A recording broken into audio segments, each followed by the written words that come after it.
Yes, mambo vipi mtazamaji wa MK Habari? Hapa bana tuko tunazungumza lugha moja tu, lugha ya sports. Leo bana nataka kujikita. Hivi wewe umejiuliza kama mimi, ni kitu gani hasa ambacho kinamfanya Hamdi Mludi, head coach wa Young Africans, kupata matokeo ya ushindi kwenye kila mechi? Na sio ushindi tu, ushindi wa mabao mengi. Unadhani anatumia mbinu gani ama kuna siri gani ambayo inampa kiburi Hamdi Mludi kupata matokeo? Kwa nini akina Miguel Gamondi wameondolewa kwenye kikosi cha Young Africans? Ikiaminika kwamba timu haipati matokeo.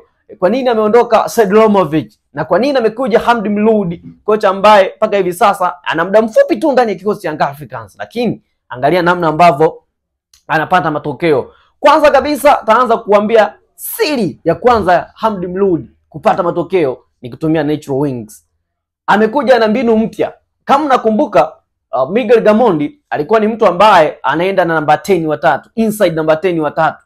Ukimwangalia Pacome alikuwa anacheza kwenye eneo namba 10, ukimwangalia Max alikuwa anacheza namba 10, lakini pia mwangalia Ziki. Hawa ni namba 10 watatu ambao kwenye kikosi cha Miguel Gamondi ilikuwa ni panga pangua. Lazima uweze kuwakuta, na kila mtu alikuwa anakupa kitu chake bora kabisa. Wanacheza, wanakupa matokeo na wanashinda. Lakini baada ya watu kuizoea formula ya Miguel Gamondi, alishindwa kurotate, alishindwa kubadilika. Watu wakambiti, Azam wakambiti, Tabora United wakambiti, akaondolewa kwenye kikosi kwa kuwa na mwenendo mbaya wa matokeo.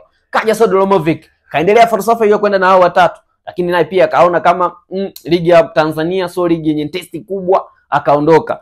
Akaja mwamba Hamdi Mludi ambaye mpaka hivi sasa aisee amewasha kweli kweli, na juzi tu hapa ametoka kushinda mabao mengi sana, mabao 8 kwa moja msimu huu. Ukija kwenye hizi senior timu zinazoshiriki tournament kubwa, championship pamoja na ligi kuu, ndio timu ambayo imeongozwa kwa kufunga mabao mengi, mabao 8 kwa moja. Ni kwa sababu gani? Kwanza anatumia natural wings. Tazama Kratos Chota Chama anacheza kwenye pembeni mwa uwanja, anacheza wings.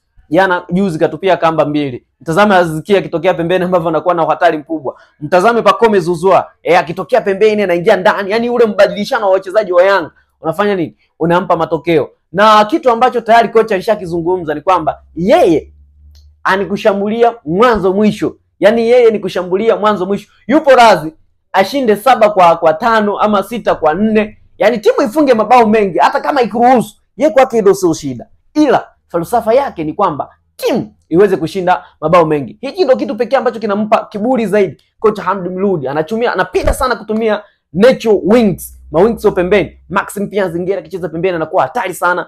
Kratos Chota Chama akitokea pembeni ni hatari sana. Pacome Zouzoua akitokea pembeni ni hatari sana. Lakini pia mtazame Asef na Ziki akitokea pembeni ana assist, lakini anakuwa na cut in, anaingia, anafunga. Aziki ukizungumza mpaka hivi sasa ndo mchezaji pekee ambaye amefunga hat-trick 2 kwenye michuano miwili tofauti. Ligi kuu ya NBC pamoja na CRDB. Chini ya nani? Chini ya Hamdi Mludi. Kwa hiyo ukimwangalia ni miongoni mwa wachezaji ambao tayari kuna kitu ambacho wameboostiwa. Yule Aziziki ambaye alikuwa na bezo afanyi vizuri, lakini muangalie sasa hivi chini Hamdi Mludi zoea ambavyo anaperform. Angalia hivi sasa anapata nafasi kinafadi Musa kwenye hizo tournament ndogo ndogo. Wanatoa ni Manocho anacheza kwenye hilo eneo la wings. Kaingia juzi kwenye mechi dhidi ya Send kaenda kuassist bonge la bao la Kennedy Msona. Kwa hiyo bana, siri kubwa ya Hamdi Mludi kama kocha wa timu pinzani unaenda kucheza nayo, wewe piga pini tu kwenye wings. Jaza watu kule, wasiwaruhusu Young Africans wacheze 0-1-2, wasicheze zile pasi fupi fupi. Utaona kabisa na yeye ambao tutawamaliza. Lakini pia sera yake kubwa ni kutumia mafrobacks wake ambao wamekuwa cover up. Akina Boka wamekuwa na nyakati bora sana.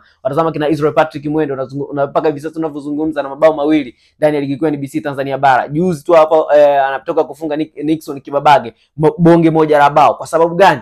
Yeye mashambulizi yake yote ya Hamdi Mludi yanatokea pembeni. Kwa hiyo bana, hiyo ndio siri kubwa ambayo kocha wa Young Africans Hamdi Mludi yuko nayo hivi sasa. Kama utafanikiwa tu kumziba pembeni, usiruhusu mpira ipite pembeni, uzibe mnyanya yote pembeni, inakuwa ni ngumu sana kwake yeye kuweza kupata matokeo. Kwa taarifa nyingi kweli kweli za sports, usisahau kusubscribe, like, kushare pamoja na comment MK Habari.